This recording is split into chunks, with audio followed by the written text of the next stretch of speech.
Getting a weird sense of deja vu with this title. Hello, everybody. Catchy1383 with Catchy Gaming, and today I'm doing the Epic Store Weekly Free Game episode 96. And this week's episode is the Falconeer, originally released in October 2020 on the PlayStation 5, Nintendo Switch, PlayStation 4, and PC. Developed by Thomas Sala and published by Wired Productions. So this one wasn't exactly that thrilling of a game, and when I actually got into the meat of it, it reminded me very much of a totally different game that's older than this, but parts of its gameplay definitely reminded me of it. That being the Petrodon from Turok Evolutions, the reboot of Turok, way back in like 2002. I mean, not quite the same, but it definitely reminded me of it. It's like, we'll just take this part and make it the main part of our game. I mean, I guess you could probably make the argument for like Star Fox or something like that as well, but it mainly reminded me of this. What do you do in the Falconeer? You choose a character, which they have a ton to select from. I don't know if they're just always randomly just put together, but there's no real point to choosing any different looking character. They all have the same stats, all have the same function. I mean, I guess it's just an aesthetic thing, but it's kind of pointless because you can't even see your character, or you can barely make him out on top of the giant falcons you ride. So they have you go on missions and stuff like that. I mean, the first one you do is just some basics on how you control your bird and how you fire your weapons. Second thing I did was working for I guess, company or, I don't know, city state called Dunkel, doing a patrol and stuff like that. Running into what is basically air pirates on their own falcons or giant birds of some kind, and you end up shooting them down. That was actually pretty much the only thing I did, and I played for a couple of hours, was just shoot down other giant birds and maybe sink a ship or two. Now, the controls were a bit weird, and it felt a bit odd to control because I wanted to slow down so much, and there's a way to sort of brake, but it really doesn't do what you would like to do, which is slow down to tighten up your turn so you can turn faster.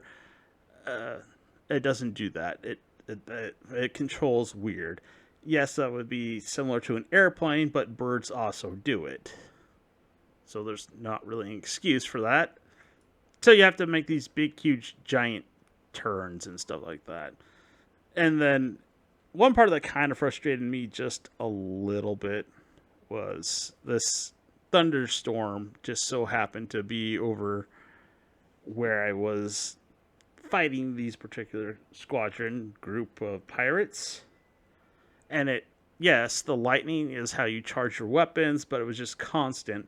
But the game also told me to watch out for that. So it just constantly charging me, and I'm sort of wondering if there's any actual consequences to absorbing too much lightning, because I absorbed a lot and nothing happened. But I found it a little irritating that they did that right over a objective in the game, making me think I was going to blow up from absorbing too much lightning. Now, it wasn't quite just gunning and shooting a cluster missile that sought out targets, and it's good for bigger targets.